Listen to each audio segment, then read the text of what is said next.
अथ श्रीमद्दयानंद प्रकाश गंगा कांड 14वां सर्ग। फर्रुखाबाद से प्रस्थान कर श्री स्वामी जी श्री श्रृंगी रामपुर में 2 दिन ठहरे और फिर वहां से जलालाबाद पधारे। वहां पहले तो आप एक उजड़े उत्थान में ठहरे, परंतु जब वह गया प्रसाद शुक्ल को पता लगा तो वे बड़ी विनय से उन्हें सरनदास उदासी की कुटिया में ले गए। बिछौने के लिए बहुत खा गया, परंतु महाराज ने स्वीकार न किया। सोते समय ईंटों का ही सिराना बनाकर सो गए। आषाढ़वदी संवत 1926 के अंत में स्वामी जी कन्नौज आ गए। वह हरिश्चंद्र नाम का एक प्रसिद्ध पंडित था। वह स्वामी जी के साथ महाभाष्य आदि व्याकरण ग्रंथों के विषयों पर वार्तालाप करने लगा। स्वामी जी प्रमाण में ग्रंथों के स्थलों के पते इस प्रकार देते कि सुनने वाले पंडित उनकी स्मृति की प्रशंसा करने लग जाते थे। महाराज ने हरिश्चंद्र को पंच यज्ञों के करने का भी उपदेश किया। हरिश्चंद्र ने कहा कि मूर्ति पूजा करना सदाचार है। स्वामी जी ने इसका खंडन करके बताया कि पंच महायज्ञों का करना ही सदाचार है। प्रतिमा पूजन को वे लोग सदाचार कहने लग गए हैं कि जिनसे बलि वैष्णदेव नहीं होता। उपहास रस में स्वामी जी ने हरिश्चंद्र को यह भी कहा कि आपका नाम अच्छा नहीं है। देखिए, हरि के 2 अर्थ होते हैं, एक बानर, दूसरा चोर। यहाँ के लोग नाम तक रखना नहीं जानते। एक दूसरे ब्राह्मण का नाम गयादीन था। स्वामी जी ने उसे भी कहा कि आपका नाम भी भुंडा और भद्दा सा है। भला जिसका दीन यानी धर्म चला गया, उसका शेष रह के ही क्या गया। उस समय महाराज ने आदर नाम रखने की रीति का एक अति उत्तम उपदेश दिया। रामप्रसाद जी के पूछने पर महाराज ने कहा कि कायस्थ वैश्य हैं, अपने को चित्रगुप्त का वंशीय बताते हैं और गुप्त शब्द वैश्य लोगों के लिए ही उपयुक्त होता है, परंतु आजकल ये लोग अधिकांश मांस मदिरा का सेवन करने लग गए हैं। इसे छोड़ दे तो फिर उत्तरोत्तर उन्नत हो सकते हैं। कन्नौज में भी एक तुच्छ प्रकृति का मनुष्य श्री चरणों का अनिष्ट चिंतन करता रहा, उनके हवन करने की डींग मारता रहा, परंतु उसे कभी उनके पास तक जाने का साहस न हुआ। वर्षा ऋतु के आरंभ में श्री स्वामी जी महाराज कानपुर में सुशोभित हुए। भैरव के मंदिर के निकट गंगा के तट पर दरगाही लाल की विश्रांत में ठहरे। उनका आतिथ्य गया प्राय पंडित हृदय नारायण जी करते थे। स्वामी जी ने इस नगर में आते ही उपदेश देना आरंभ कर दिया और स्थान स्थान पर विज्ञापन लगवा लोगों को सत्य की खोज के लिए उत्तेजित किया। यह विज्ञापन संस्कृत भाषा में था। उसमें महाराज ने 4 वेद, 4 उपवेद, 6 अंग, श्वेता, स्वसतर और कैवल्य सहित दशोपनिषद, ब्रह्मसूत्र, कात्यायन आदि सूत्र, योग भाष्य, बाकु वाक्य, मनुस्मृति और महाभारत ये ग्रंथ प्रमाण रूप से स्वीकार किए। इनमें भी जो वेद से भिन्न ग्रंथ हैं, यदि उनमें कोई वेद विरुद्ध बात बताई जाए तो वह भी अप्रमाण माननी चाहिए। यह प्रकाशित कर दिया। महाराज ने उस विज्ञापन में पुराण आदि 8 गप्पों का खंडन और निम्नलिखित 8 सत्यों का मंडन किया। नंबर 1, उपयुक्त ऋग्वेद से महाभारत पर्यंत परमेश्वर और ऋषि प्रणीत ग्रंथ सत्य है। नंबर 2, ब्रह्मचर्य आश्रम में गुरु सेवा पूर्वक अपने धर्म अनुष्ठान निभाते हुए वेदाध्ययन करना चाहिए। नंबर 3, वेदोक्त वर्णाश्रम का धर्म और संध्या बंधन, अग्निहोत्र आदि कर्म करने उचित हैं। नंबर 4, जैसा धर्म शास्त्र में ऋतु काल आदि के नियमों से गृहस्थ धर्म लिखा है, उसके अनुसार चलना पंच महायज्ञों और शौच स्मार्ट कर्मों का करना कर्तव्य है। नंबर 5, साम दम तपस्रण का धारण, यम आदि से समाधि पर्यंत उपासना का करना और सत्संग पूर्वक वानप्रस्थाश्रम का अनुष्ठान करना विधि विहित है।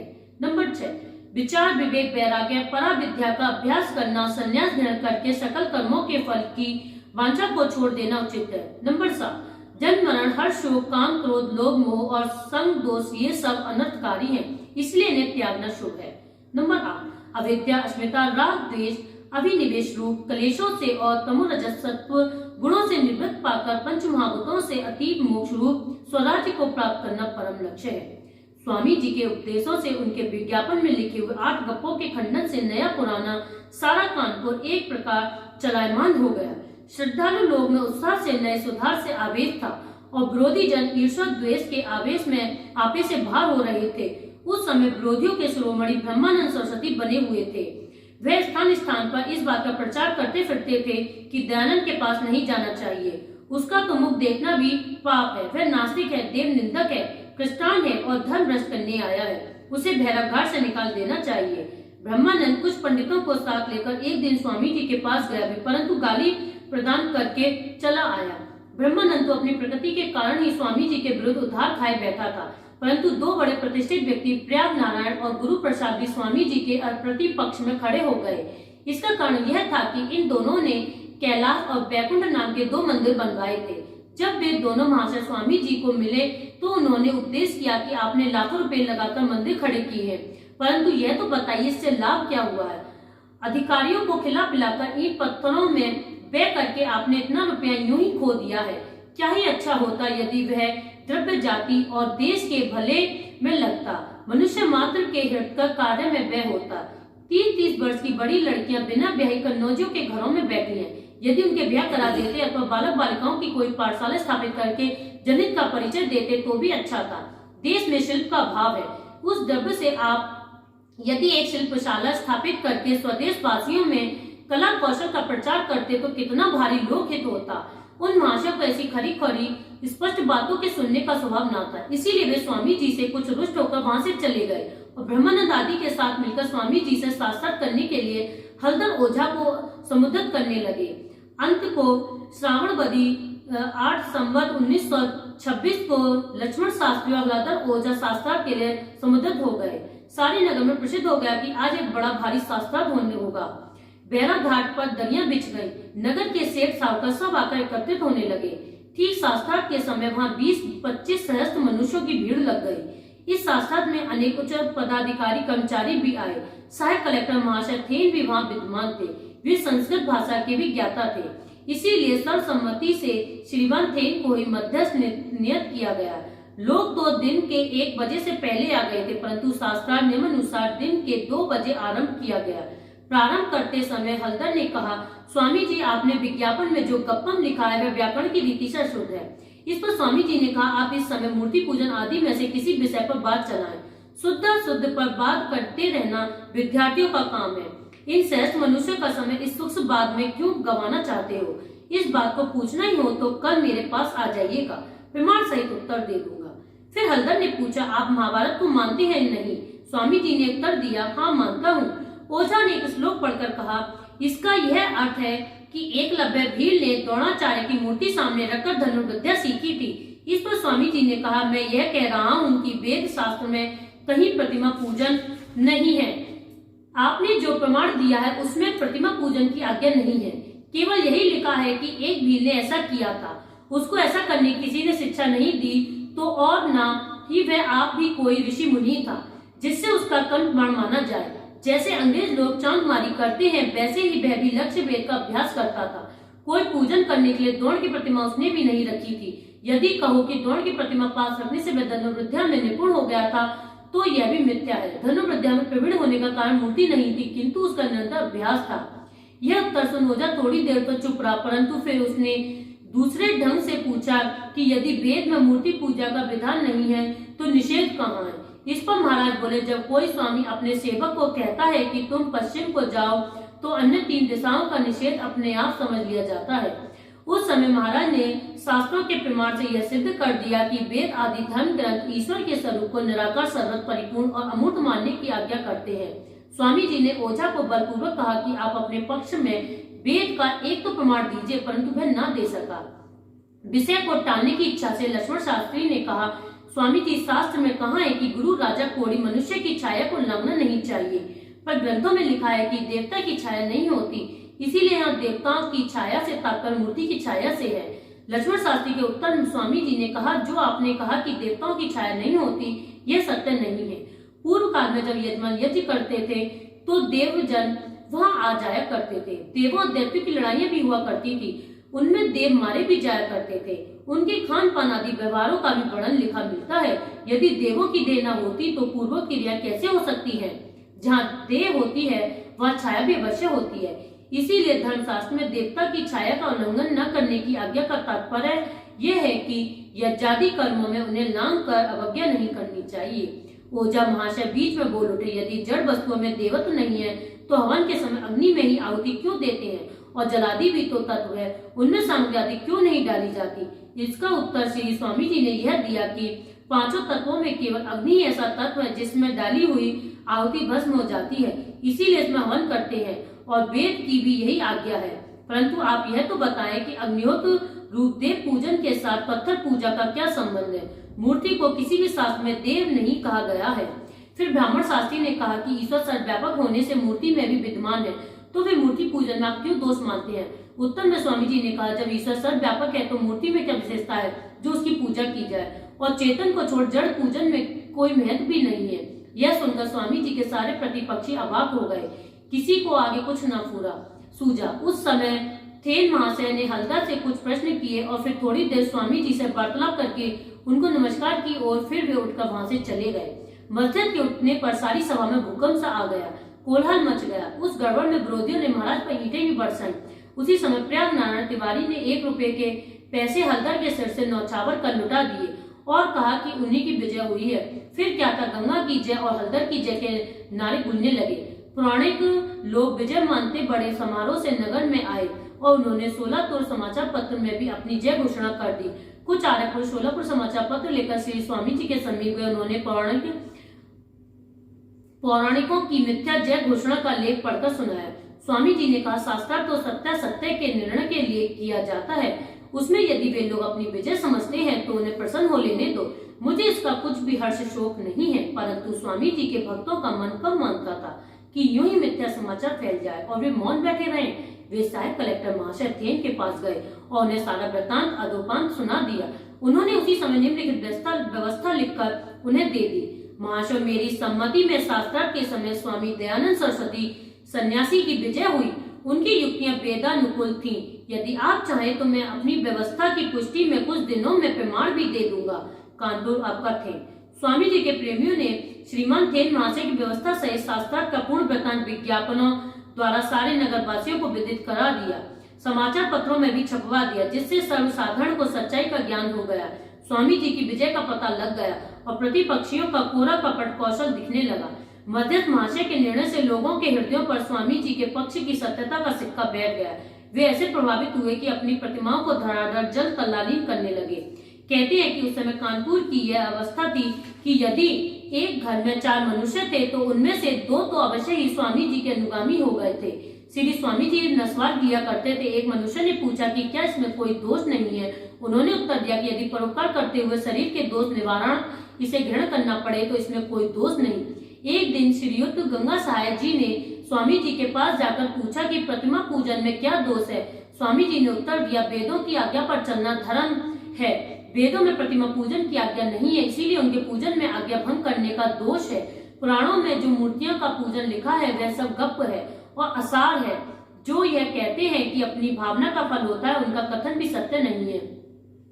तुम बैठे चक्रवर्ती राजा बनने की भावना करते रहो तो इतने से सार्वभौम राजा नहीं बन सकोगे। भावना भी सच्ची होनी चाहिए। एक महाशय रुद्राक्ष की माला धारण किए स्वामी जी के निकट आया।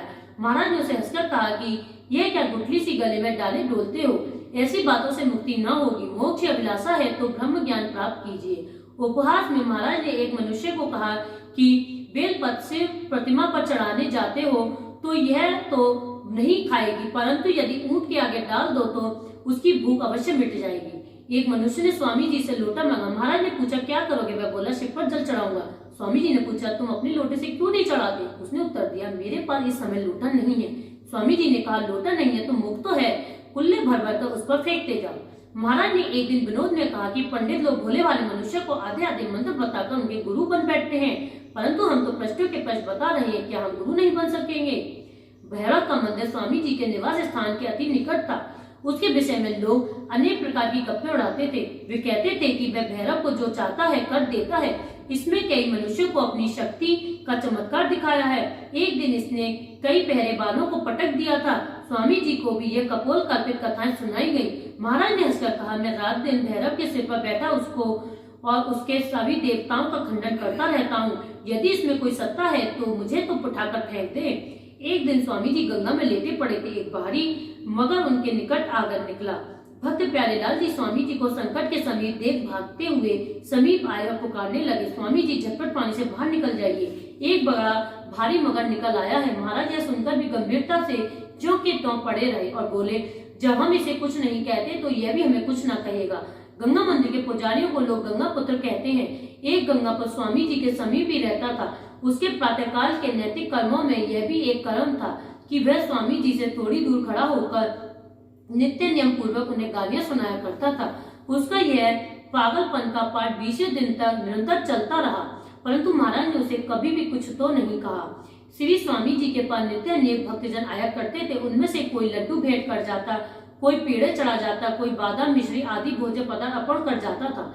स्वामी जी महाराज ऐसे संपूर्ण पदार्थ अपने सत्संगियों में प्रसाद रूप में वितरण कर दिया करते थे। एक दिन सायंकाल को कुछ लड्डू पेड़े आदि पड़े रह गए। महाराज ये सोच ही रहे थे कि उत्तम भोज्य पदार्थ किसे दें कि इतने में उन्होंने देखा कि वहीं गाली प्रदान करने वाला गंगा पुत्र सामने से जा रहा है। उन्होंने उसे आदर से अपने समीप बुलाकर प्रेम पूर्वक वे सकल पदार्थ उसे दे दिए और साथ ही कहा, साय समय नित्य ही हमारे पास आया करो, हम तुम्हें पुष्कल खाद्य वस्तुएं दिया करेंगे। जब 6-7 दिन तक वह गंगा पुत्र स्वामी जी से मिष्ट मोदक पाता रहा और महाराज ने इसकी गंदी गालियों की एक बार भी चर्चा न चलाई तो पश्चाताप के उत्पन्न हो आने से उसका चित्त उसे भीतर ही भीतर कचोटने लगा। अंत में वह महाराज के चरणों में आ पड़ा, आंसू भरकर कहने लगा, भगवान, यदि मेरी कठोरता का कोई पार नहीं तो आपकी सहनशीलता भी असीम है। आपकी सज्जनता ने मेरी दुर्जनता को संता जीत लिया है। श्री चरणों में मेरे पिछले सारे अपराध क्षमा कर दिए जाएं। महाराज ने उसे आश्वासन और आशीर्वाद देकर कहा, हमने आपके वचनों को स्मृति में स्थान ही नहीं दिया है, आप भी अब उन बीती बातों का स्मरण न कीजिए। महाराज एक आदर्श सन्यासी थे। कानपुर में उनके प्रेमियों की पंक्ति में धनी लोग भी सम्मिलित हो गए थे।